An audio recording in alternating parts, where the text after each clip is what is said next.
Dari ayat ini kita ambil pelajaran bahwasanya yang satu saja pelajarannya Nabi SAW memerintahkan agar kita menjadikan witir akhir sholat kita.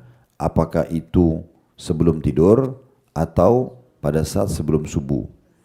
Artinya kalau kita mau witir sebelum tidur berarti itu sholat terakhir. Kalau kita masih mau sholat taubat, kita masih mau sholat wudu, misal Bapak Ibu sebelum tidur wudu, pengen sholat wudu, terus merasa ada dosa nih, pengen sholat taubat misalnya. Contoh, ya udah selesaikan semua itu, baru sholat witir. Jadikan akhir sholat kalian witir, maksudnya yang terakhir kalian lakukan pada saat mau tutup tidur atau pada saat nanti sebelum subuh.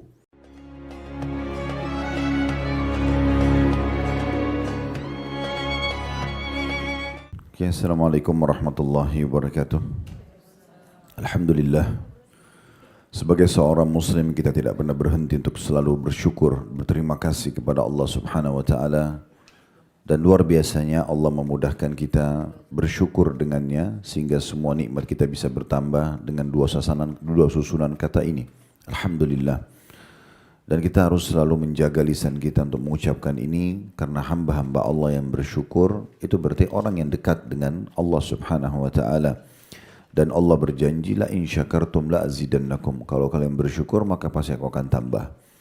Nikmat Allah terlalu banyak melimpah kepada kita semuanya dari semenjak kita lahir sampai detik ini, dari makanan, minuman, pakaian, oksigen, air dan apapun yang membuat roda kehidupan ini bisa berjalan, semua selalu Allah penuhi. Begitu juga sampai menjelang ajal datang nanti semuanya rezeki akan selalu Allah sempurnakan. Maka tugas kita adalah menikmati selama halalan thayyibah yang dibolehkan dan juga yang berkualitas serta bersyukur kepada Allah. Selanjutnya kita panjatkan salam hormat kita kepada manusia yang telah Allah perintahkan kepada kita untuk mengucapkan salam hormat kepadanya. Dan juga sebagai balas jasa 23 tahun dari masa hidup beliau dihabiskan untuk agama ini. 13 tahun fase Mekah dan juga 10 tahun di fase Madinah. Dialah Nabi besar Muhammad sallallahu alaihi wa alihi wasallam. Baik, kita akan masuk membahas dan melanjutkan pada buku kita Riyadhus Shalihin yang ditulis oleh Imam Nawawi rahimahullah. Dan kita sekarang masuk ke bab masih berhubungan dengan masalah sholat. Di bab nomor 204, bab anjuran melaksanakan sholat sunnah di rumah. Baik sholat sunnah rawatib yang berhubungan dengan sholat wajib atau lainnya. Lainnya seperti duha, sholat tahajud, sholat wudu, sholat taubat. Dan perintah berpindah dari tempat sholat fardu untuk melakukan sholat sunnah. Atau memisah antara keduanya dengan berbicara. Baik, judul ini kurang lebih ada 3 hal berarti bahasannya. Ya. Yang pertama itu tentang anjuran memperbanyak dan mengerjakan sholat sunnah di rumah. Kami pernah jelaskan, 205, 204 sudah selesai. Baik, kita masuk ke 205 berarti ya. Bab dorongan untuk melaksanakan sholat witir. Penjelasan bahwa hukumnya adalah sunnah muakkadah dan keterangan tentang waktunya gitu ya. Baik, dari bab ini di 205, mohon maaf tadi berarti ada kekeliruan saya dalam menandain buku. Bab ini sama, kita ambil juga faedahnya tentang adanya anjuran mengerjakan sholat witir. Dalam mazhab Abu Hanifah rahimahullah, beliau mewajibkan sholat witir. Satu-satunya sholat sunnah yang diwajibkan itu adalah sholat witir. Karena adanya riwayat nanti akan kita lihat bagaimana Nabi SAW tidak pernah meninggalkan sholat ini. Baik itu dalam keadaan mukim, tidak musafir atau sedang musafir. Ya. Dan witir ini sholat yang sepanjang tahun boleh dikerjakan setelah sholat ba'diyah isya. Baik di Ramadan atau di luar Ramadan. Makanya Nabi SAW pernah bertanya kepada Abu Bakar, kapan kamu witir? Dia mengatakan sebelum tidur. Atau setelah isya tepatnya. Kemudian ditanya kepada Umar, kapan kamu witir? Umar mengatakan di akhir malam menjelang subuh. Maka Nabi SAW menunjuk Abu Bakar seraya bersabda, orang ini mengambil agamanya dengan kehati-hatian. Lalu ditunjuk Umar, kata Nabi SAW, orang ini mengambil agamanya dengan ketegasan. Berarti boleh dikerjakan di dua keadaan ini, tergantung kondisi dan keadaan kita. Begitu juga dikatakan di sini penjelasan masalah hukum, bahwa hukumnya adalah sunnah muakkadah, sunnah yang sangat ditekankan. Jadi level ibadah sunnah yang tertinggi adalah sunnah muakkadah. Imam Nawawi penyusun buku ini beliau bermadzhab Syafi'i. Dalam madzhab Imam Syafi'i memang witir sunnah muakkadah. Begitu juga Imam Ahmad. Hanya Imam Abu Hanifah yang mengatakan dia hukumnya wajib gitu ya. Dalam madzhab beliau. Karena melihat terlalu banyak keutamaan yang didapatkan dari sholat witir itu.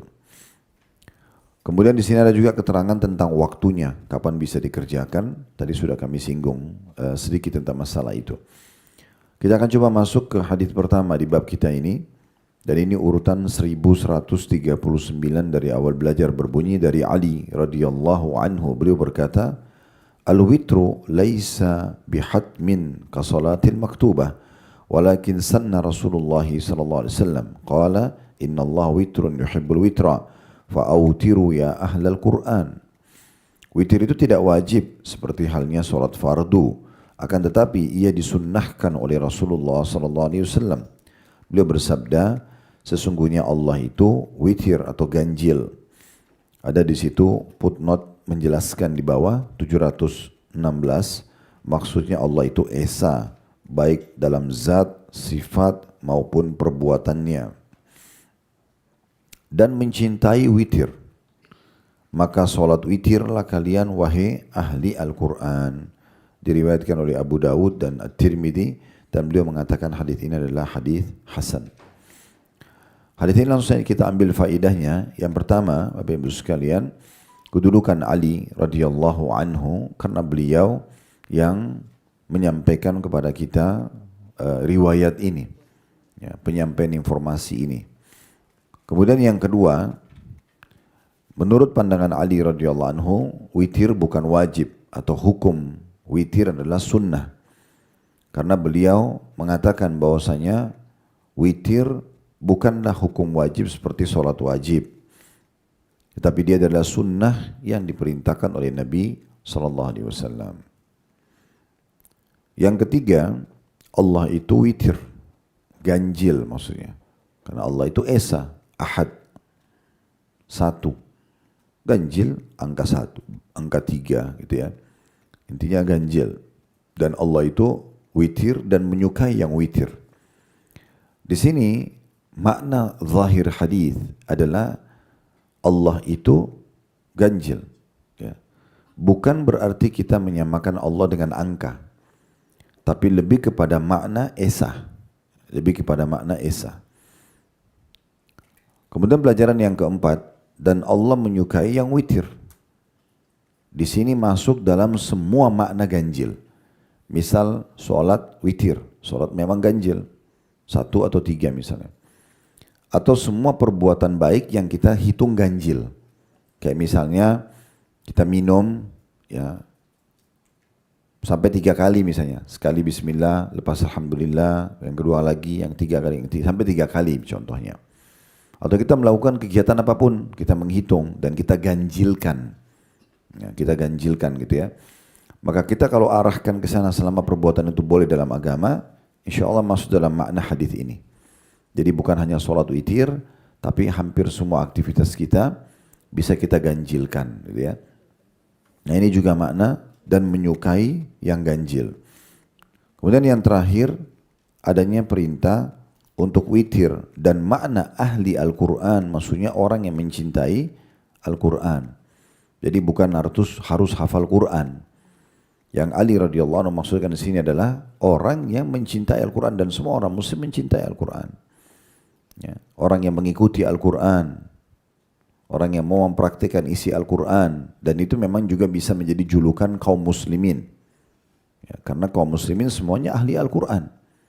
Tidak ada satupun muslim yang tidak mengakui Al-Quran adalah kitabullah. Karena kalau dia pungkiri bahwasanya dia bilang Al-Quran bukan kalamullah misalnya, ya itu bisa sampai pada kufur ya.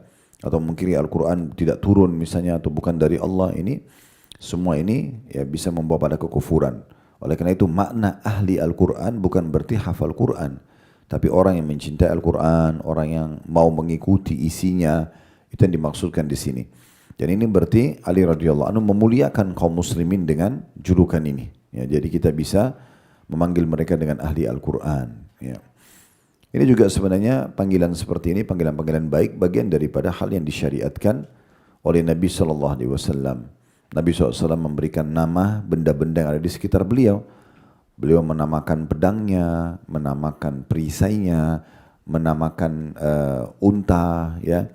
Jadi Nabi SAW menamakan dengan nama-nama yang baik. Dan ini bagian daripada hal yang dianjurkan.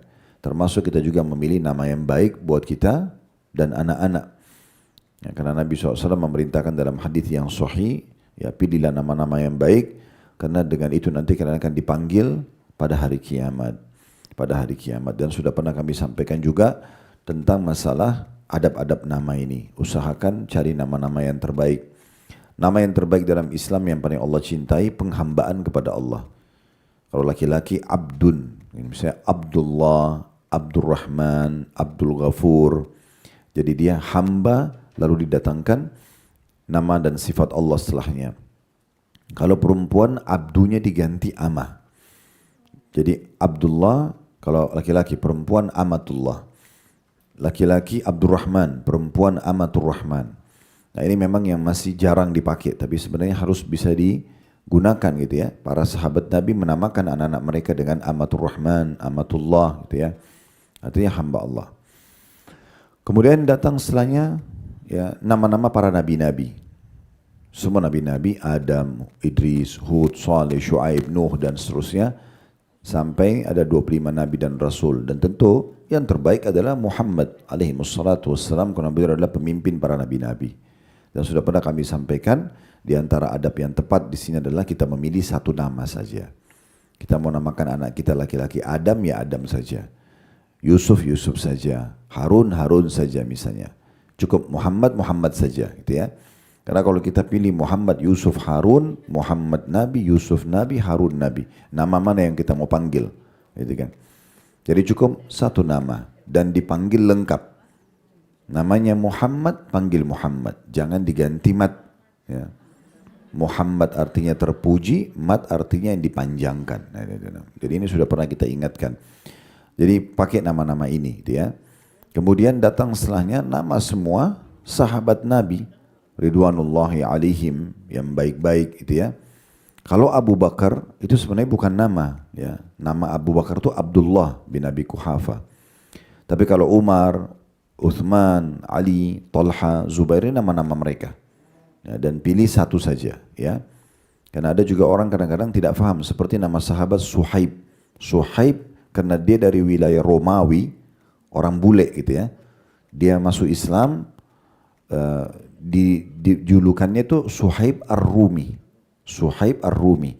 Tapi banyak orang tidak faham. Dia lihat nama sahabat ini lalu dia namakan anaknya Suhaib Ar-Rumi juga. Ar-Rumi itu julukan tempatnya dia, ya, tempat dia lahir asalnya. Jadi kita nggak usah menggunakan itu, ya.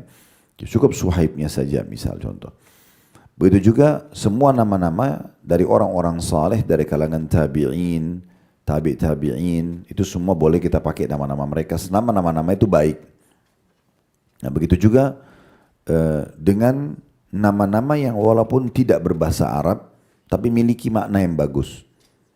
Misal ada satu nama di Indonesia yang terkenal, nama itu punya makna yang bagus, ya, dihormati oleh orang-orang. Nah, nama itu kita boleh pakai, gak ada masalah. Yang penting tidak memiliki makna yang buruk. Kalau bagi perempuan yang terbaik adalah menggunakan salah satu dari 4 nama ini. Itu yang terbaik, levelnya terbaik, karena Nabi SAW mengatakan tersempurnakan dari laki-laki banyak sekali akal-akal mereka, dan dari wanita hanya 4 ini. Sebutkanlah Khadijah, istri Nabi SAW, kemudian anaknya Nabi SAW Fatimah, kemudian Maryam, ibunya Isa, dan Asia, istrinya Fir'aun yang meninggal, dibunuh oleh Fir'aun karena dia beriman. Ya. Nah ini 4 ini wanita adalah pemimpin wanita di surga dalam riwayat yang lain. Jadi kita bisa menggunakan nama-nama ini. Kemudian datang setelahnya nama-nama istri Nabi. Ya, Hafsah, Sofia, Juwairiyah, ya, banyak nama-nama istri Nabi Zainab, ya. Ini semua bisa kita gunakan nama-nama mereka. Dan satu lagi kami ingatkan di sini adalah cukup satu nama, Aisyah, Aisyah saja. Ya, karena ada yang biasa kasih tambah Siti Aisyah. Ya, Siti ini dalam bahasa Ammiyah, bahasa pasaran Arab ini artinya ibu. Karena orang Arab biasa mau panggil Ibunda Aisyah gitu ya. Kalau kita panggil Ibunda Aisyah ya, karena memang Allah panggil istri Nabi dengan julukan Ummahatil Mukminin. Maka diistilahkan dengan Siti ya. Siti Aisyah itu maksudnya adalah Ibunda Aisyah. Jangan kita namakan anak bayi baru lahir Siti Aisyah. Masa langsung dipanggil ibu gitu kan. Ya Aisyah saja. Ya, contohnya. Jadi nggak apa-apa konsultasikan kalau mau milih nama itu ya. Jadi supaya tepat. Kemudian datang semua nama-nama yang memiliki makna-makna yang baik, tidak masalah. Ya, ada orang mau melihat satu jenis bunga tertentu, wangi, indah terlihat, dia mau namakan anaknya, nggak masalah. Ya, boleh saja. Tapi usahakan satu komponen nama saja, satu susunan nama. Kalau di paspor butuh 3 nama, Ustaz, nama dia, nama ayahnya, nama kakeknya. Jadi biasakan anak-anak mengetahui dan mengenal nama ayahnya dan nama kakeknya gitu ya, supaya mereka juga tahu nasabnya. Dan kita harus menghindari semua nama-nama yang dilarang. Nama-nama yang dilarang itu tidak boleh sama sekali menggunakan nama Allah, yaitu sifat Allah yang memang Allah itu esa dengannya, seperti Malikul Mulk, raja setiap raja gitu ya. Kata Nabi SAW, sesungguhnya orang yang paling terhina dan paling dibenci oleh Allah adalah yang bernama Malikul Mulk. Karena tidak ada raja kecuali Allah. Ya. Kalau Malik saja nggak masalah. Ya. Tapi kalau sudah Malikul Mulk, ini sifat Allah. Nama-nama dan sifat Allah. Kecuali kita menggunakan hamba sebelumnya. Ya. Biasanya kan kita dengar Abdul Malik. Ya. Nah itu dia masukkan Malik di sini adalah memang Allah Subhanahu Wa Taala. Contohnya. Tentu ada juga pendapat ulama yang mengatakan kalau nama-nama ini tidak menggunakan alif lam, maka dibolehkan. Ya. Seperti misalnya kan salah satu sifat Allah Al-Hakim, yang maha bijaksana. Kalau kita namakan anak kita Hakim saja tanpa alif lam, nah itu berarti masih dibolehkan gitu ya. Kemudian juga tidak boleh menggunakan nama-nama yang Allah sebutkan sebagai nama-nama orang yang dibenci oleh Allah, seperti Fir'aun, Haman, Qarun, ya, Namrud, misalnya nama-nama orang yang memang disebutkan dalam Al-Quran dan juga hadis-hadis Nabi SAW ini. Begitu juga dengan nama-nama neraka misalnya, ya. Karena mungkin orang banyak tidak tahu. Salah satu dosen kami pernah menceritakan, pernah terjadi di Pakistan, salah satu tradisi di sebagian orang, tidak semua, mereka mungkin karena tidak faham, jadi setiap punya anak, dia buka Al-Quran, menurut dia, inisiatif dari dia, kata manapun yang pertama matanya lihat, itu dijadikan sebagai nama anaknya. Nah ini jadi masalah, kalau pas matanya dia lihat Jahannam misalnya, neraka itu kan, contohnya. Nah kebetulan ada satu orang dia buka, anaknya kembar, dia lihat ada khairum bariyah dan syarrum bariyah. Khairum bariyah surga, syarrum bariyah neraka. Ya, ini tidak pas gitu ya. Jadi contohnya begitu ya. Jadi nama-nama ini tidak digunakan. Begitu juga ada hukum yang makruh. Makruh itu menggunakan nama malaikat. Seperti Jibril, Mikail. Ini makruh, bukan dilarang ya. Tapi makruh, lebih baik tidak digunakan. Karena dikhawatirkan, kan malaikat itu sifatnya mulia. Mereka disebutkan dalam surah At-Tahrim, surah nomor 66 ayat 6, mereka itu tidak pernah maksiat kepada Allah. Gak pernah sama sekali. Mereka tunduk dan patuh pada Allah. Jadi jangan sampai kita namakan anak kita Jibril tapi dia maksiat. Contoh. Atau ditangkap, tersebar Jibril di penjara karena narkotika. Wah ini masalah ini. Karena itu mencoreng gitu kan ya. Karena nama ini nama mulia sekali itu. Ini pemimpin para malaikat. Allah puji-puji dalam Al-Quran malaikat Jibril. Ya, jadi lebih baik dihindari. Ya, itu hukumnya makruh oleh sebagian ulama. Nah, ini nama-nama. Begitu juga nama-nama yang tersebar di masyarakat tidak baik. Itu juga makruh. Bisa memang ada nama yang tidak baik memang. Artinya orang kalau dipanggil itu dia ngerasa dia diejek. Itu jangan dipakai. Ya, jangan sengaja dipakai. Kayak misalnya orang tua melihat anaknya, sebenarnya namanya anaknya, contoh maaf kalau ada yang sama namanya, misalnya namanya Aisyah. Tapi karena anak ini gendut, lalu ibunya panggil gendut, dut misalnya. Nah sebenarnya ini kan bentuknya ejekan, karena dasarnya anak itu nggak mau dipanggil itu. Terbukti dia marah misalnya kalau dipanggil. Tapi mungkin orang tuanya niatnya ya bercanda. Nah ini sebaiknya dihindari semua hal-hal yang seperti ini. Walaupun ini tidak dilarang. Dan saking Nabi SAW tidak suka dengan nama-nama buruk ini, sampai beliau pernah mau melewatin sebuah tempat. Ini pernah kami sampaikan di beberapa kesempatan yang lalu ya, tentang masalah hati-hati dengan nama-nama buruk ya. Karena Nabi SAW pernah mau melewatin sebuah tempat, jalan gitu, dihimpit dengan 2 gunung. Maka beliau bertanya dulu sebelum lewat pada para sahabat. Diberhentikan semua oleh Nabi SAW. Nabi bilang, siapa yang tahu nama 2 gunung ini? Ada sahabat mengatakan, ya Rasulullah, di sebelah kanan anda ini namanya Mukhzi, penghina. Ya, ada orang iseng namakan begitu. Yang sebelah kiri anda ini namanya Fadih. Fadih itu pembongkar aib.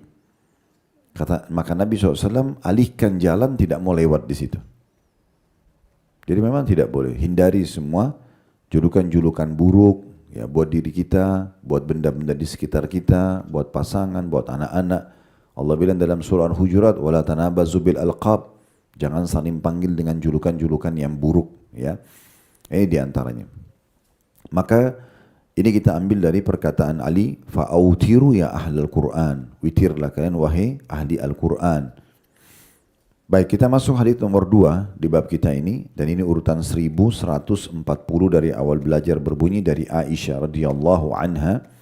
Beliau berkata, min kullil laila qad autara Rasulullah sallallahu alaihi wasallam min awwalil lail wa min awsatihi wa min akhirih wa intaha witruhu ila as-sahar.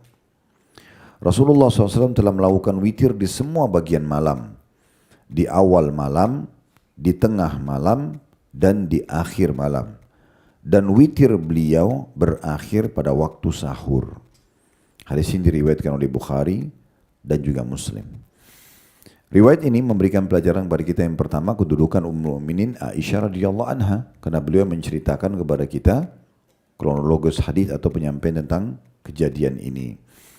Kemudian yang kedua, adanya variasi solat witir Nabi SAW, dan yang menceritakan langsung istri beliau bahwasanya Nabi SAW melakukan witir di semua bagian malam. Kadang-kadang di awal malam, kadang-kadang di pertengahan malam, kadang-kadang di akhir malam. Dan witir beliau berakhir pada waktu sahur. Maksudnya ini waktu terakhir yang beliau pilih untuk witir. Berarti dari sini kita bisa ambil pelajaran bahwasanya witir boleh dikerjakan di waktu kapan saja. Selepas sholat ba'diyah isya sudah bisa dikerjakan. Atau misalnya kita telat nih, begadang jam 11, jam 12, jam 1 baru tidur. Sebelum tidur kita mau witir juga bisa. Kita bangun tengah malam, ngantuk banget. Kalau sholat 11 rakaat kebanyakan mungkin kita mau witir saja pertengahan malam, gak masalah gitu. Kita terlambatkan sebelum subuh, gak ada masalah. Ya. Semua itu dibolehkan kita melakukan, gitu ya. Dan Nabi SAW pernah bersabda dalam sebuah hadis, kalau sudah terdengar subuh, waktu subuh, maka tutuplah dengan witir. Nah itu maksudnya akhir waktunya. Akhir waktunya. Ada pendapat sebagian ulama bagi orang yang rutin mengerjakan sholat witir dan tahajud, kalau sudah masuk waktu sholat, sudah azan subuh. Sementara kita tahu antara azan dan iqamah ini waktunya lama. Misal 7 menit, 15 menit. Sementara kita sudah rutin witir dan kali itu kita ketiduran. Kita tahu masih ada waktu. Sholat sunnah al-fajr 2 rakaat, mungkin 3-4 menit selesai. Masih ada waktu. Maka kita boleh witir dulu, baru sholat sunnah al-fajr. Ya, tapi di sini kalau masih ada waktu dan orang itu memang rutin mengerjakannya. Nah seperti itu gambaran yang bisa diambil dari hadis nomor 2 di bab kita ini, yaitu variasi dari waktu sholat witirnya Nabi SAW. Dan ini tentu Nabi lakukan untuk menjadikan contoh buat umat. Ya, berarti semua waktu ini boleh dipilih. Hadis ketiga dalam bab kita, dan ini nomor 1141 dari awal belajar, berbunyi dari Ibnu Umar radhiyallahu anhuma, dari Nabi SAW beliau bersabda, ij'alu akhir salatikum bil laili witra. Jadikanlah akhir salat kalian di malam hari adalah witir. Hadis ini muttafaqun alaih. atau riwayat Bukhari dan Muslim. Juga hadis sebelumnya sama, muttafaqun alaih itu riwayat Bukhari Muslim. Dari hadis ini kita ambil pelajaran bahwasanya yang satu saja pelajarannya Nabi SAW memerintahkan agar kita menjadikan witir akhir sholat kita. Apakah itu sebelum tidur atau pada saat sebelum subuh. Artinya kalau kita mau witir sebelum tidur, berarti itu sholat terakhir. Kalau kita masih mau sholat taubat, kita masih mau sholat wudu, misal Bapak Ibu sebelum tidur wudu, pengen sholat wudu, terus merasa ada dosa nih, pengen sholat taubat misalnya. Contoh, ya udah selesaikan semua itu, baru sholat witir. Jadikan akhir sholat kalian witir, maksudnya yang terakhir kalian lakukan pada saat mau tutup tidur atau pada saat nanti sebelum subuh. Jadi bisa dua-duanya. Nah, cuma memang ada hadis Nabi SAW yang berbunyi la witraini fi laila, tidak ada dua witir dalam satu malam. Artinya kalau sudah kita witir sebelum tidur, nanti kalau bangun tengah malam mau sholat tahajud tanpa witir. Sudah tanpa witir gitu ya, karena sudah ditutup dengan witir malam ya. Itu yang dimaksudkan dengan hadis ini. Hadis setelahnya, hadis keempat, ini urutan 1142 dari awal kita belajar, berbunyi dari Abu Sa'id Al-Khudri radhiyallahu anhu bahwa Nabi SAW bersabda, "Autiru qabla an tusbihu." Berwitirlah sebelum kalian masuk atau sebelum kalian memasuki waktu subuh. Diriwayatkan oleh Imam Muslim. Riwayat ini menguatkan riwayat sebelumnya tadi, riwayat nomor 2 di bab kita, nomor 1140, di mana Aisyah mengatakan dan Nabi SAW melakukan yang terakhir waktu witirnya adalah sebelum subuh. Jadi ini anjuran Nabi SAW. Artinya kalau sudah masuk subuh atau sebelum masuk subuh sedikit, maka waktu witir yang terbaik. Hadis selanjutnya masih mirip-mirip dengan ini, nomor 1143 dari awal belajar, dan ini hadis nomor 5 di bab kita.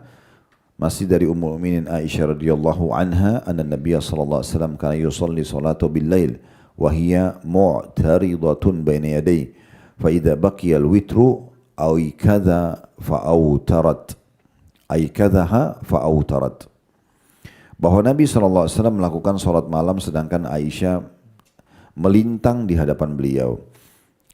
Maka apabila tinggal witir, beliau membangunkan Aisyah, lalu dia pun sholat witir. Maksudnya Aisyahnya sholat witir. Diriwayatkan oleh Imam Muslim. Dalam satu riwayat milik Imam Muslim yang lain, فَإِذَا بَقِيَ الْوِتْرُ قَالَ قُومِي فَأَوْتِرِي يَا Aisyah. Apabila tinggal witir, maka Nabi SAW bersabda, bangunlah dan sholat witir wahai Aisyah. Diriwayatkan oleh Imam Muslim. Dua buah riwayat ini memberikan pelajaran kepada kita. Yang pertama, kedudukan Aisyah radhiyallahu anha. Sekali lagi kita selalu ingatkan di kelas kita ini, kalau ada sahabat yang menjadi penyebab menceritakan kronologis hadis, kita mengatakan itu keutamaan beliau secara khusus. Karena di sini Aisyah menceritakan tentang kejadian beliau sama suaminya Nabi SAW. Kemudian pelajaran yang kedua, bahwasanya ya, disunnahkan dan dianjurkan suami istri untuk saling membangunkan sholat. Membangunkan sholat ini sejalan juga dengan hadis yang lain. Hadis ini perlu kita terapkan. Walaupun cuma sekali seumur hidup. Kalau bisa sering lebih bagus gitu ya. Karena semua hadis-hadis Nabi SAW yang hukumnya sunnah ini kita terapkan walaupun cuma sekali. Jadi di buku amal kita tercatat. Kata Nabi SAW, semoga Allah merahmati seorang suami yang terbangun tengah malam, pada saat dia mau sholat, dia bangunkan istrinya. Kalau istrinya nolak, dipercikkan air. Kemudian semoga Allah merahmati seorang istri yang kalau dia mau bangun sholat malam, maka dia bangunkan suaminya. Kalau suaminya nolak, maka dipercikkan air. Dan kalau keduanya, lanjutan hadisnya, bangun dan sholat bersama-sama. Jadi bukan sholat sendiri-sendiri, sholat bersama-sama, maka keduanya akan dicatat sebagai orang yang banyak berzikir kepada Allah. Nah, itu untuk keutamaan yang luar biasa, ya. Keutamaan yang luar biasa karena orang hanya sholat bersama suami istri, maka dicatat sebagai orang yang banyak berzikir. Mungkin dia tidak terlalu banyak berzikir, tapi mendapatkan keutamaan ini, gitu ya. Oleh karena itu ini jangan disia-siakan. Bila Allah Subhanahu Wa Taala masih mudahkan memiliki pasangan, maka kita menggunakan. Dan ini yang digambarkan kalau mau bicara masalah keromantisan ini romantis yang sebenarnya, ya. bagaimana orang beribadah bersama-sama gitu. Itu juga diambil di sini dari perbuatan Nabi SAW kepada Aisyah. Kalau tinggal witir maka beliau membangunkan Aisyah. Perlu kita luruskan juga dan menjelaskan di sini, Nabi SAW dalam beberapa riwayat juga membangunkan istri beliau, tapi bukan harus witir. Di sholat malam. Ada kemungkinan hadis yang Aisyah sampaikan ini adalah satu kejadian dalam hidup beliau. Bukan berarti rutinitas. Jangan difahami bahwasanya Nabi selalu sholat malam sendiri, baru nanti kalau mau witir baru Nabi bangunkan Aisyah. Tapi ini adalah kasuistik. Ini terjadi 1-2 kali mungkin dalam hidup Aisyah, di mana beliau menceritakan, saya pernah masih tidur, Nabi sholat malam, dan pada saat sudah mau witir, Nabi bangunin saya seraya mengatakan, witirlah wahai Aisyah. Kenapa kita katakan ini adalah kasuistik? Karena memang hadis tadi yang kita sebutkan sebelumnya, kalau semoga Allah merahmati suami yang bangun malam, dan semoga Allah merahmati istri, ini kan Nabi yang memotivasi untuk sholat bersama-sama. Berarti di sini mungkin ada kemungkinan Nabi SAW melihat Aisyah dalam kondisi letih, atau mengantuk berat, sehingga Nabi SAW memberikan peluang buat dia untuk dia ya, istirahat. Tapi tetap saja karena kedudukan witir penting, maka Nabi tetap bangunkan minimal witir. Karena witir minimal 1 rakaat. Makanya Nabi SAW tetap bangunkan, bangunlah wahai Aisyah witir. Jadi walaupun cuma 1 rakaat sholatlah. Berarti kan ini kasuistik ya. Sementara Aisyah sendiri adalah wanita salihah yang saya yakin tidak mungkin luput dari beliau sholat malam gitu ya. Tapi ini kasuistik terjadi. Jadi jangan sampai diambil riwayat ini lalu mengatakan, oh Nabi sholat sendiri. Yaudah nanti suami saya biarin sholat. Nanti aja ya kalau sudah mau witir baru bangunin saya. Karena saya baca hadisnya Aisyah dibangunin itu pada saat mau witir. Ini kasuistik. Ya. Ini sekali atau 2 kali, bukan sesuatu yang rutin Nabi lakukan, membangun hanya witir. Mirip kalau ingat juga tentang kasus Ramadan. Hadis-hadis yang luar biasa. Siapa yang mendirikan malam Ramadan karena keimanan dan mengharapkan pahala, maka akan diampuni dosanya yang telah lalu. Ini enggak mungkin luput dari para ummahatil mukminin, para istri-istri Nabi yang mulia gitu ya. Mereka pasti selalu menjaga itu. Dan yang paling banyak menukil tentang sholat Nabi SAW di rumah, terutama sholat malam, adalah Aisyah radhiyallahu anha. Ya, beliau paling banyak menukil. Ini riwayat tentang witir. Tapi banyak riwayat-riwayat yang lain yang menceritakan tentang tata cara sholat Nabi SAW dan yang lainnya itu dinukil dari Ummul Mukminin Aisyah radhiyallahu anha. Kemudian itu pelajaran yang tadi kita ambil yang kedua ya. Bahwasanya pentingnya suami istri saling membangunkan dan mengingatkan dalam sholat malam. Ini juga bisa ditarik Bapak Ibu sekalian ke semua jenis ibadah. Walaupun ini bicara tentang sholat malam, tapi kita bisa tarik ke sholat duha, sholat qobliyah, sholat ba'diyah, gitu kan, sholat wudu, puasa sunnah, zikir pagi petang, baca Quran, sedekah, pokoknya apa saja, saling mengingatkan dengan pasangan, ya, sehingga sama-sama bekerja sama dalam kebaikan. Karena kita ini dalam rumah tangga seperti satu tim, ya, sama-sama mengerjakan, ya, karena tangan tidak mungkin bisa bertepuk sebelah gitu ya. Artinya Allah sudah jadikan kita berpasangan, maka kita harus sama-sama saling mendukung ya. Jangan ibu sibuk puasa Senin Kamis tapi ibu nggak pernah ingatin suaminya, sehingga suami nggak pernah puasa, atau suami melakukan tapi tidak pernah ingatkan istrinya misalnya. Atau salah satunya sibuk dengan zikir pagi lalu kemudian dibiarkan pasangannya sibuk dengan yang lain, padahal sebenarnya bisa diajak sama-sama ya untuk melakukan ibadah ini. Tentu sambil kita doakan supaya mereka dan kita ini maksudnya suami istri bisa tetap konsisten. Ini juga berlaku pada orang tua pada anak, anak pada orang tua, teman sama temannya, saudara sama saudara, semua ini berlaku hal yang sama.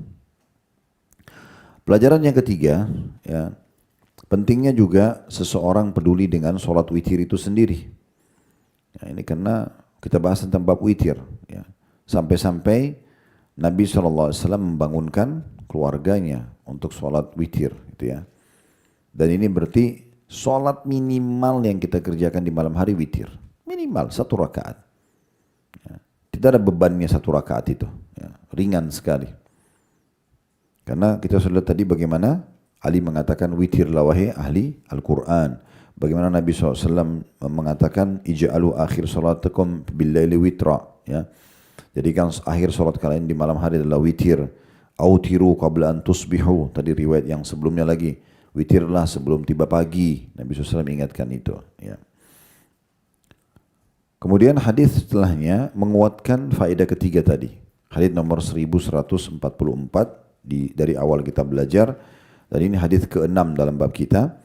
Dari Ibnu Umar radhiyallahu anhuma bahwa Nabi SAW bersabda, badirus subha bil witir. Bersegeralah melakukan witir sebelum datang subuh. Diriwayatkan oleh Abu Daud dan Tirmidzi. Dan beliau berkata, hadis ini hasan sahih. Hadis ini hasan sahih. Hadis ini memberikan pelajaran kepada kita juga tentang pentingnya menjaga witir. Dan yang terbaik adalah menutup sebelum waktu subuh. Ya, jadi dirutinkan itu. Apa yang kemarin kita sudah dilatih oleh Allah Subhanahu wa taala di Ramadan. Kita dibiasakan sebulan untuk bangun makan sahur. Ini waktu yang paling terbaik untuk berdoa dan juga witir. Ya. Kemudian hadis yang terakhir di bab kita ini, hadis yang ketujuh ya, dan ini urutan 1145 dari awal belajar berbunyi dari Jabir radhiyallahu anhu. Dari Jabir radhiyallahu anhu beliau berkata, Rasulullah SAW bersabda, man khafa alla yakuma min akhiril lail falyutir awwalah, wa man tami'a an yakuma akhirahu falyutir akhiral lail, fa inna salata akhiril laili mashhuda wa dhalika afdal. Barang siapa yang khawatir tidak bangun di akhir malam, maka hendaklah berwitir di awal malam. Dan barang siapa yang berkeinginan untuk bangun di akhir malam, maka hendaknya berwitir di akhirnya. Karena sholat di akhir malam itu disaksikan dan itu lebih utama. Diriwayatkan oleh Muslim. Dari riwayat ini kita ambil pelajaran. Yang pertama, adanya keringanan dalam syariat. Boleh witir sebelum tidur, boleh witir setelah bangun tidur. Intinya kalau bangun tidur sebelum subuh. Pelajaran yang kedua, bahwasanya yang dikerjakan menjelang subuh atau pertengahan malam, ya, dan sholat subuh itu disaksikan oleh para malaikat. Disaksikan oleh para malaikat. Dan pelajaran yang terakhir yang ketiga, mengerjakan sholat witir di akhir malam lebih afdal. Di akhir malam lebih afdal. Ya. Tentu ini masih khilaf di antara ulama tentang mana yang lebih afdal. Tapi kalau kita berpegang pada riwayat ini berarti kalau kita mampu afdaliyahnya ini, itu kenanya kepada keadaan, situasi dan kondisi. Kalau seseorang itu tidak terbiasa bangun malam, Bapak Ibu belum terbiasa sholat tahajud misalnya, mohon maaf saya bahasakan ini cuma memberikan gambaran, tidak terbiasa bangun sholat malam, Anda baru mau belajar sholat witir, ya sholat witir setelah ba'diyah isya. Nanti kalau sudah rutin, baru kita ya pindahkan di akhir malam. Tapi kalau seseorang itu yakin dirinya selalu terbangun jam 3, setengah 4, ya udah tidak usah dia witir sebelum tidur, dia witir saja nanti. Ya, di akhir malam. Kita akan pindah bab baru, bab nomor 206. Ini tentang solat yang berbeda, solat duha tentunya. Bab keutamaan solat duha, keterangan tentang jumlah rakaat minimal, maksimal, dan pertengahan, serta dorongan untuk menjaganya. Dari bab ini kita lihat adanya penyebutan tentang solat duha, dan duha adalah awal waktu terbitnya matahari. Ya. Hadis pertama dalam bab kita ini nomor 1146 dari awal belajar berbunyi dari Abu Hurairah radhiyallahu anhu, beliau berkata, "Awsani Khalili sallallahu alaihi wasallam bi siyami 3 ayyam min kulli syahr wa rak'atay duha wa an utira qabla an arqud." Kekasihku sallallahu alaihi wasallam, Nabi Muhammad SAW mewasiatkan kepadaku agar berpuasa 3 hari dalam setiap bulan. Ini biasa dikenal dengan ayyamul bid. Salat 2 rakaat duha dan agar aku salat witir sebelum tidur. Diriwayatkan oleh Bukhari dan juga Muslim atau muttafaqun alaih. Imam Nawawi menambahkan di bawah setelah hadis ini, melakukan salat witir sebelum tidur dianjurkan bagi orang yang tidak yakin bisa bangun di akhir malam. Tapi bila dia yakin bisa bangun di akhir malam, maka akhir malam lebih utama. Ini sudah disinggung tadi di bab sebelumnya. Dari hadis ini kita ambil pelajaran yang pertama, kedudukan Abu Hurairah radhiyallahu anhu, karena beliau yang menyampaikan tentang pesan Nabi kepada beliau secara pribadi. Kemudian yang kedua, pentingnya Seorang guru memberikan wasiat kepada murid-muridnya, orang tua pada anak-anaknya. Wasiat ini pesan baik gitu ya. Selalu memberikan pesan-pesan yang baik, pesan positif ya. Saling mengingatkan pada hal-hal yang baik. Kita tidak pernah tahu pesan yang mana yang kita sampaikan pada seseorang yang akhirnya menjadi penyebab dia istiqomah dalam ibadahnya atau malah dia meninggalkan pelanggarannya. Maka kita jangan pernah jenuh untuk selalu mengingatkan kebaikan pada orang-orang ya. Makanya Abu Hurairah mengatakan ausani khalili sallallahu alaihi wasallam. Kekasihku Rasulullah SAW memberikan wasiat kepadaku. Pelajaran yang ketiga, bolehnya seseorang memiliki khalil. Khalil itu teman dekat yang kita cintai karena Allah Subhanahu wa taala. Di sini Abu Hurairah mengistilahkan Nabi SAW dengan khalil. Khalil itu orang yang punya hubungan khusus, sangat dekat. Ya, persahabatan yang sangat dekat. Ya, kekasih ya gitu. Dan ini boleh kita memilih sesama jenis kita tapi karena Allah Subhanahu wa taala. Tentu jauh dari masalah homo dan lesbian. Ya, itu bukan itu yang dimaksud, tetapi di sini yang dimaksud adalah orang memang mencari orang yang lebih soleh dari dia dan lebih soleha dari dia dari sama jenisnya untuk jadikan sebagai sahabat dekatnya. Tujuannya agar dia selalu ya terpandu, ya, selalu bersama-sama gitu ya. Karena kalau kita dekat dengan orang, saya kemarin baru dikirimkan satu poster oleh salah satu sahabat saya di Mekah, beliau dosen di Ummul Qura, Dr. Yusuf Hafidahullah. Beliau mengirimkan saya satu statement tapi dalam bahasa Arab, menarik sekali sebenarnya. Di situ kurang lebih terjemahannya, penelitian terbaru membuktikan bahwasanya otak itu akan terpengaruh dengan siapapun yang sedang kita ajak ngobrol. Lingkungan orang terdekat. Jadi kalau kita berteman, di situ tulisannya gitu ya, mohon maaf. Kalau berteman sama orang bodoh kita bisa jadi bodoh. Misalnya level kita 10, kita berteman sama orang bodoh levelnya 3. Ini kita bisa downgrade diri kita. Kalau kita terus-menerus ikut dengan dia. Otak itu seperti sesuatu yang bisa berbaur dengan otak lain. Makanya kita mudah sekali terpengaruh dengan ucapan orang, ajakan orang, penawaran orang. Nah itu harus hati-hati. Makanya kita harus mencari khalil ini, orang yang dekat, orang yang lebih berprestasi daripada kita. Lebih baik imannya, lebih baik ilmunya, lebih baik amal solehnya, supaya kita terpengaruh. Tujuannya untuk itu. Ya. Makanya kita harus mencari orang-orang yang tepat. Sebagaimana kita kalau duduk sama orang-orang yang baik, kita pasti akan terpengaruh. Pasti akan terpengaruh ya.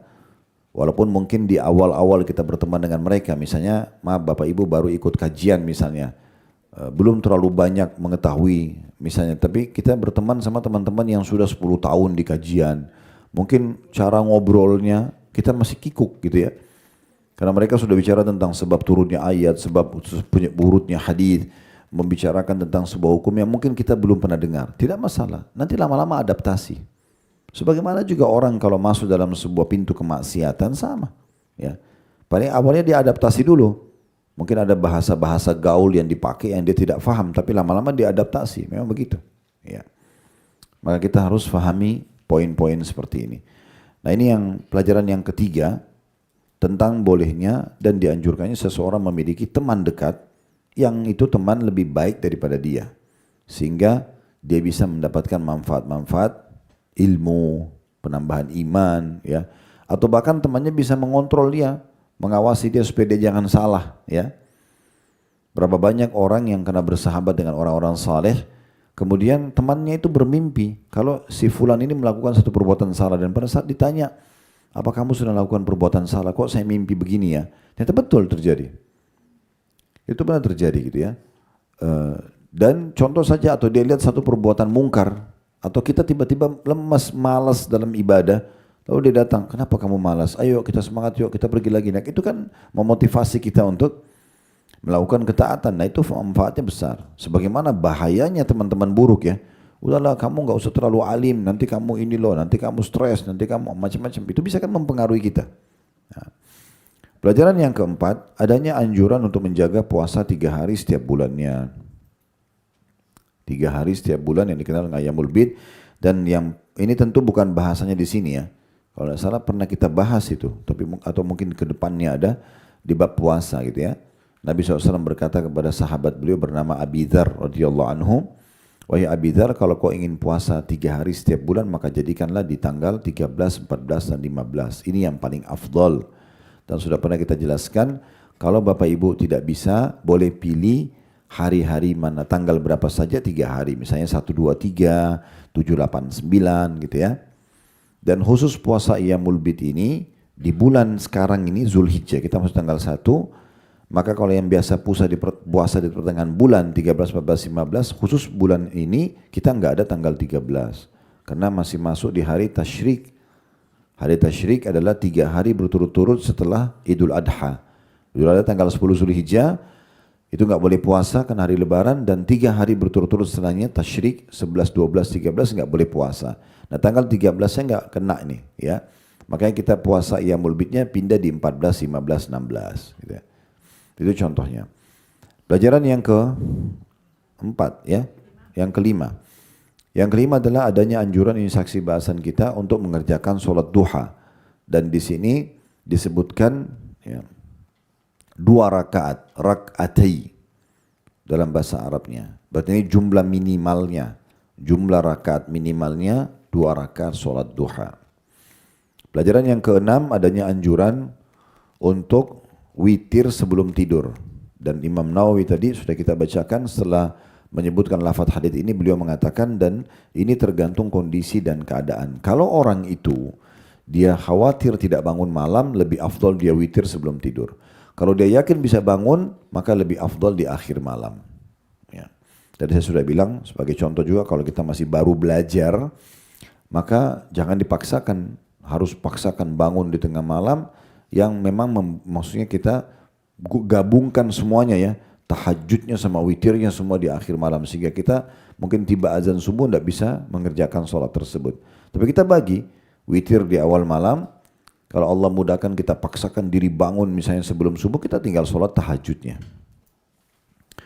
Hadits kedua di bab kita ini, dan ini urutan 1147 dari awal belajar bumi, dari Abi Dzar radhiyallahu anhu, dari Nabi SAW. Beliau bersabda, yusbihu ala kulli sulama min ahadikum sadaqah, fa kullu tasbihatin sadaqah, wa kullu tahmidatin sadaqah, wa kullu tahlilatin sadaqah, wa kullu takbiratin sadaqah, wa amrun bil ma'rufi sadaqah, wa nahyu anil munkari sadaqah, wa yujzi'u min dzalika rak'atani yarka'huma min ad-duha. Setiap persendihan seseorang di antara kalian berkewajiban sedekah setiap harinya atau setiap paginya. Maka ketahuilah, setiap tasbih adalah sedekah, mengatakan subhanallah. Setiap tahmid, mengatakan alhamdulillah, adalah sedekah. Setiap tahlil, la ilaha illallah, adalah sedekah. Setiap takbir, Allahu Akbar, adalah sedekah. Amar ma'ruf, menyeru pada kebaikan, adalah sedekah. Dan nahi mungkar, melarang dari kemaksiatan, adalah sedekah. Dan 2 rakaat di waktu duha mencukupi semua itu. Diriwayatkan oleh Imam Muslim. Riwayat ini memberikan pelajaran kepada kita, yang pertama, pentingnya seseorang rutin bersedekah demi untuk keselamatan dia dan melipat gandakan pahalanya. Ya, sampai ada di antara ulama salaf mengatakan, seingat saya bernama Ibnu Abi Ja'ad, ya, rahimahullah, beliau mengatakan bahwasanya betul-betul sedekah itu bisa menyelamatkan dari 70 pintu bala, pintu masalah, gitu ya. Jadi kalau kita sedang ada masalah apapun, salah satu solusi terbaiknya selain introspeksi diri, juga cari sumber-sumber sedekah, lalu niatkan itu tawasul dengan amal saleh. Niatkan agar bisa menjadikan jalan keluar. Makanya Abdullah bin Abbas, Abdullah bin Umar pernah dinukil, saya pernah dapatkan riwayatnya, mereka berdua ini mengatakan, kalau ada hajat saya yang belum dikabulkan oleh Allah, maka saya sengaja keluar bersedekah untuk dikabulkan, bersedekah agar nanti hajat saya itu dikabulkan oleh Allah subhanahu wa ta'ala. Karena menjalankan sabda Nabi SAW, innama turzakuna li fuqaraikum, kalian diberikan rezeki justru karena orang-orang fakir di antara kalian. Ini pelajaran yang pertama tentang pentingnya seseorang selalu rutin menjaga sedekah.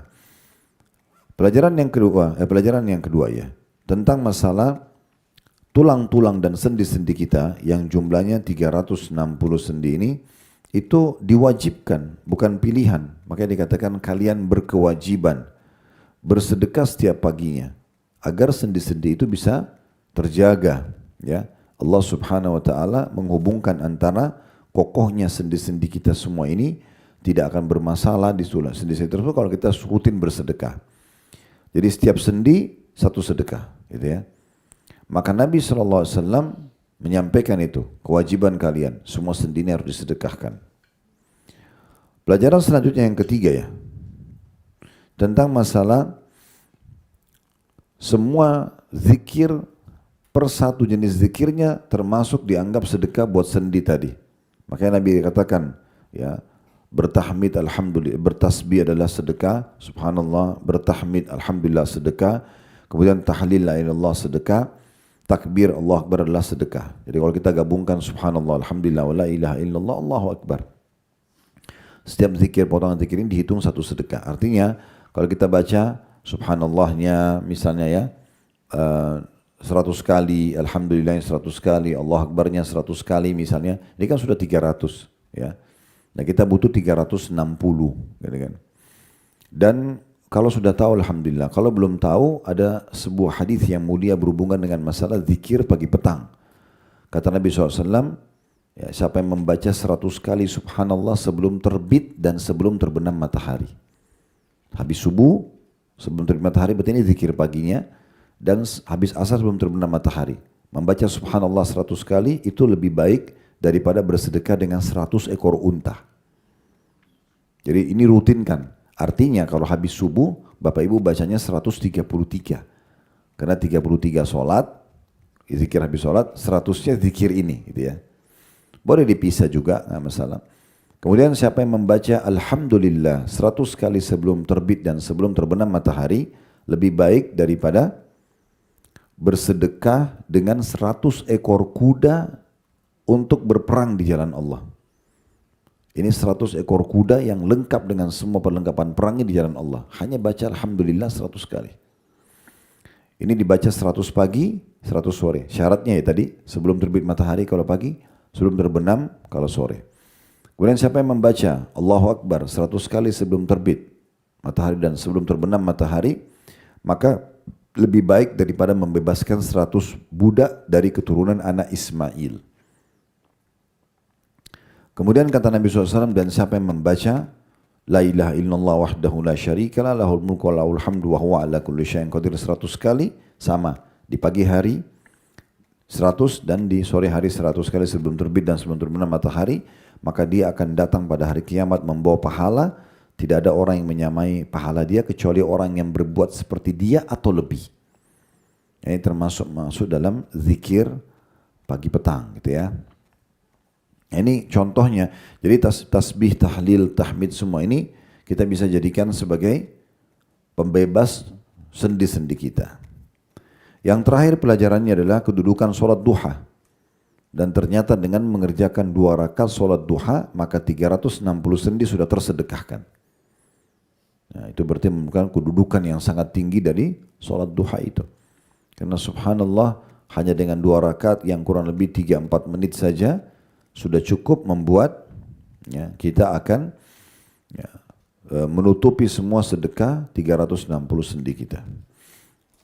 Hadis nomor 3 dalam bab kita ini, dan ini urutan 1148 dari awal belajar berbunyi, ini tentang jumlah rakaat duha yang lain. Tadi kita sebutkan di hadis pertama minimalnya 2 rakaat. Sekarang ada riwayat yang menyebutkan 4 rakaatnya. Dari Aisyah radhiyallahu anha beliau berkata, "Yusallid duha arba'an wa yazidu ma syaa Allah." Rasulullah SAW biasa melaksanakan salat duha 4 rakaat dan menambahkan sesuai yang Allah kehendaki. Diriwayatkan oleh Imam Muslim. Riwayat ini memberikan pelajaran langsung saja. Yang pertama kedudukan Aisyah radhiyallahu anha karena beliau menyampaikan kepada kita riwayat ini. Kemudian yang kedua, bahwasanya Nabi SAW pernah mengerjakan salat duha 4 rakaat.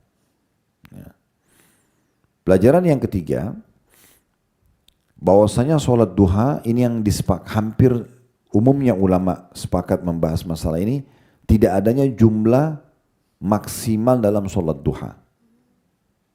Jadi boleh tambah, mau jadi 6, 8, 10, 12, terserah, bebas. Karena di sini Aisyah mengatakan apa? Dan Nabi SAW menambah sesuai yang Allah izinkan beliau. Dia tidak ada batasnya, ya. Berarti memang di sini boleh kita sholat lebih. Ya. Ada juga sebuah riwayat yang menjelaskan tentang sholat duha. Nabi SAW pernah pulang dari satu perjalanan, beliau sholat duha 8 rakaat di atas untanya dalam kondisi duduk. Ya. Itu disebutkan tentang 8 rakaatnya. Ada satu riwayat tentang masalah 12 rakaat tapi memang dilemahkan oleh sebagian ulama. Kata Nabi SAW, siapa yang sholat duha di awal pagi itu 12 rakaat, Allah akan bangunkan baginya istana di surga. Ya. Tapi ini masih dibahas oleh para ulama tentang kesahihan hadisnya. Tapi intinya tidak ada batas daripada jumlah sholat duha itu sendiri. Hadis terakhir di bab kita ini nomor 1149 dari awal belajar, dan ini hadis nomor 4 di bab kita dari Ummu Hani Fakhita binti Abi Thalib radhiyallahu anha. Beliau berkata, "Dhahabtu ila Rasulillah sallallahu alaihi wasallam amal fath fawajadtuhu yaktasil falamma faraga min ghuslihi shalla 8 raka'at wa dhalika duha." Aku pergi kepada Rasulullah SAW pada peristiwa Fathu Makkah, pembebasan kota Makkah. Ternyata aku mendapati beliau sedang mandi. Manakala beliau selesai mandi, beliau sholat 8 rakaat dan itu di waktu duha.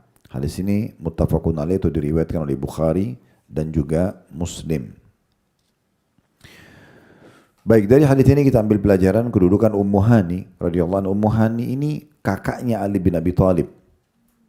Perempuan ya, beriman kepada Nabi SAW. Ummu Hani termasuk wanita yang dimuliakan oleh Nabi SAW, sepupu beliau. Kalau pernah dengar, Ummu Hani ini termasuk yang sempat melindungi salah satu orang kafir di Mekah pada saat pembebasan kota Mekah.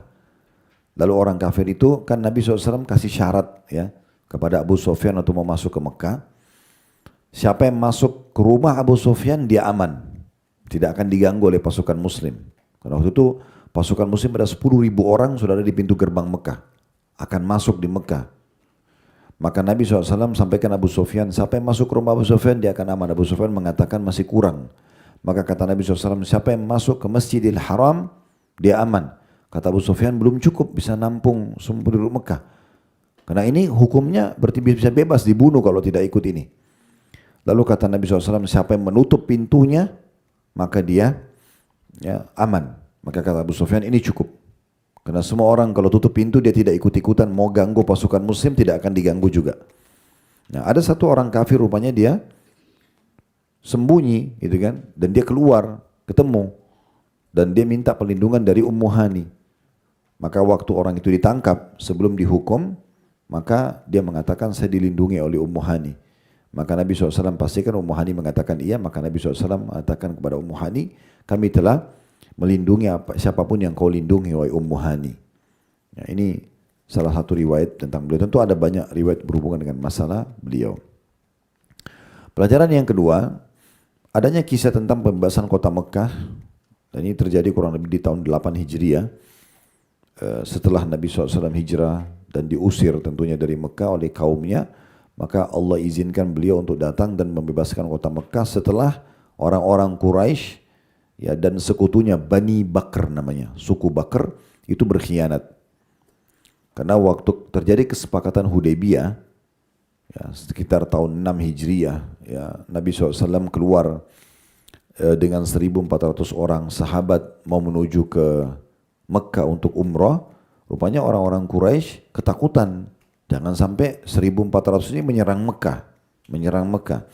Karena baru saja di tahun 5 Hijriahnya sebelumnya itu ada perang Ahzab, perang Khandak, di mana Quraisy termasuk bergabung dengan pasukan-pasukan yang lain.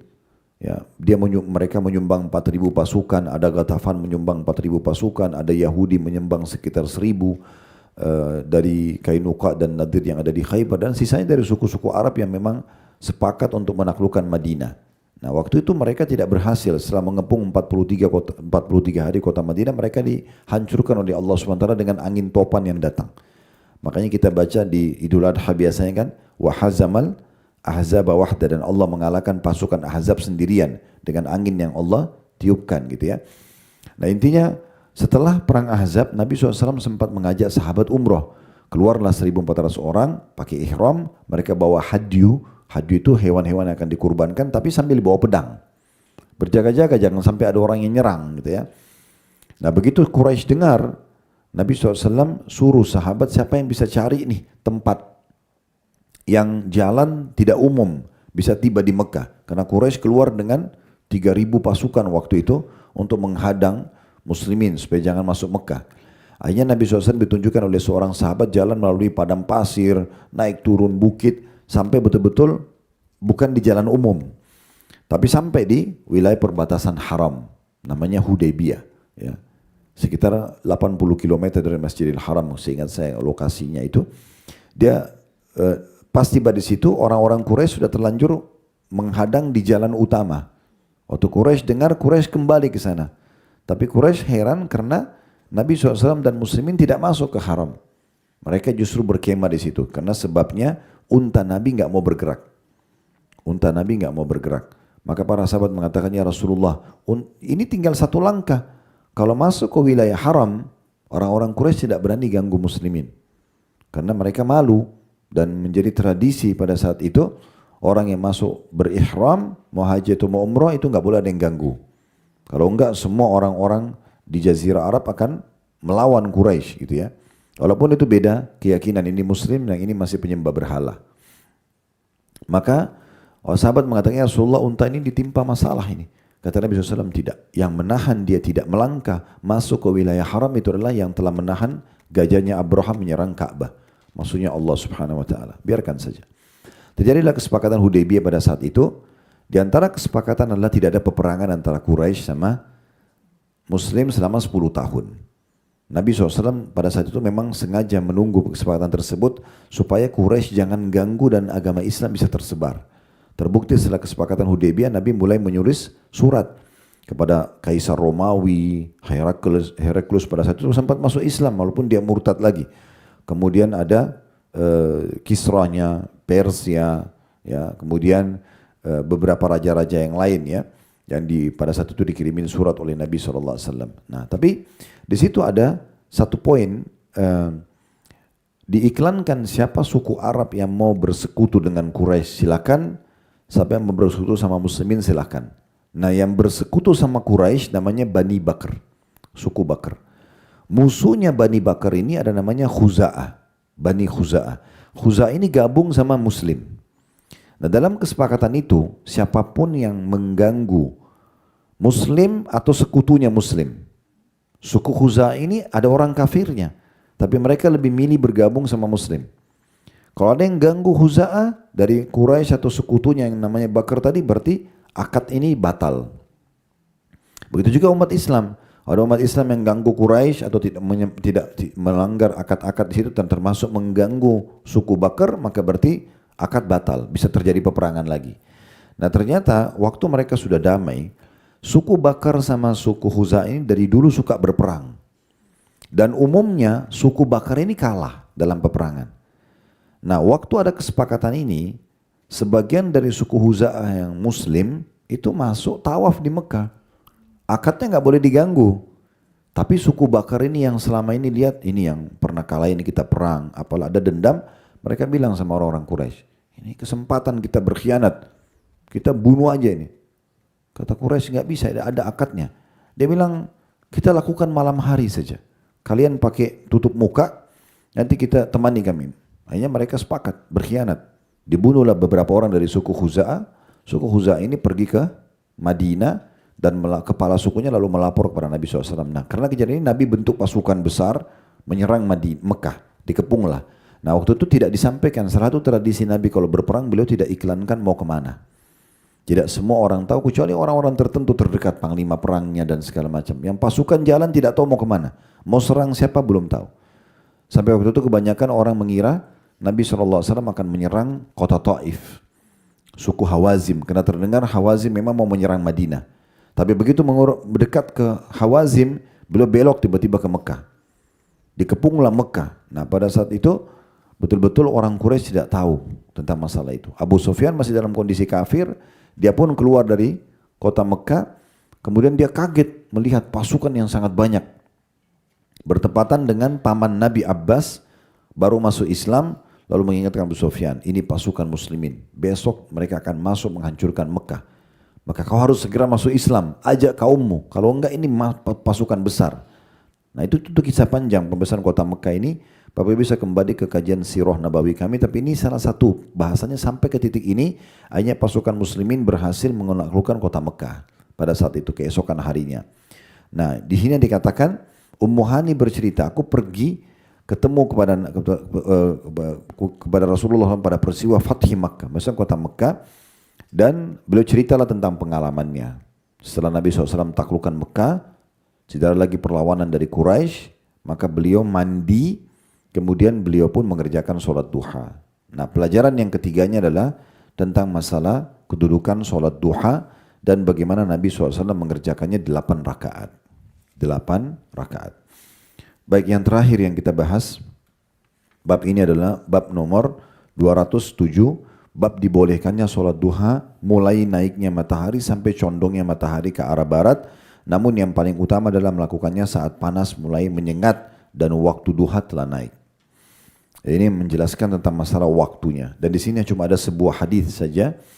Hadis ini adalah nomor 1150 dari awal belajar, dari Zaid bin Arqam radhiyallahu anhu, annahu ra'a qauman yusalluna min ad-duha faqala ama laqad alimu anna as-salata fi ghairi hadhihi as-sa'ati afdal inna Rasulullah sallallahu alaihi wasallam qala salatul awwabina hina tarmadul fisal. Bahwa beliau, maksudnya Zaid bin Arqam radhiyallahu anhu, melihat orang-orang melakukan atau melaksanakan sholat duha di awal waktunya. Maka beliau berkata, apakah mereka belum tahu bahwa sholat bukan di waktu ini lebih utama? Sesungguhnya Rasulullah SAW mengatakan sholat awwabin. Itu ada footnote nomor 717 di bawah. Awwabin adalah orang-orang yang senantiasa kembali dari kelalaian kepada zikir, dari dosa kepada tobat. Saya berkata, adapun sholat awwabin adalah sesudah maghrib, maka itu tidaklah sahih. Maksudnya Imam Nawawi mengatakan awwabin yang benar adalah maknanya orang-orang yang suka taubat, orang-orang yang selalu menyelamatkan diri dari kelalaian kepada zikir dan ibadah, itu namanya awwab. Nah, sholat duha diistilahkan dengan sholat awwab karena memang orang di sini mulai beraktivitas. Biasanya orang malas kerjakan, biasanya. Makanya dianggap orang-orang khusus yang mau mengerjakan sholat-sholat seperti ini. Maka dikatakan bahwasanya sholat awwabin atau duha adalah pada saat anak unta merasa kepanasan. Diriwayatkan oleh Imam Muslim. Dari sini langsung kita ambil pelajaran. Yang pertama, kedudukan Zaid bin Arqam radhiyallahu anhu, di mana beliau menceritakan kepada kita dan justru menyampaikan tentang hadis Nabi SAW. Pelajaran yang kedua, pentingnya seseorang menegakkan amar ma'ruf nahi mungkar. Kapan dia melihat sesuatu kesalahan, dia harus luruskan. Kapan dia lihat ya sebuah kebaikan, dia dukung. Yang penting dia punya ilmunya. Ada 2 syarat paling tidak. Yang paling sederhana adalah dia punya ilmunya. Dia tahu itu betul-betul ma'ruf atau kebaikan yang sedang dikerjakan atau ditinggalkan.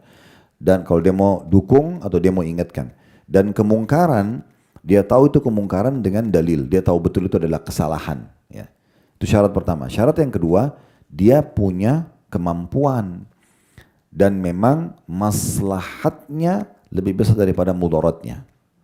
Maslahat lebih besar daripada mudarat. Kayak misalnya, kita kalau mau luruskan seseorang yang sedang salah, kalau Bapak Ibu lihat, begitu kita sampaikan nanti maslahatnya besar, dia bisa terima segala macam, kita luruskan. Kalau tidak, kita tunda di waktu yang lain. Ya. Misal contoh, ibu-ibu mau ingatkan suami, tapi suaminya ini misalnya contoh emosional, tidak bisa menerima atau lagi ada masalah. Jangan di waktu itu semua ditumpahkan, nanti disampaikan di waktu yang berbeda.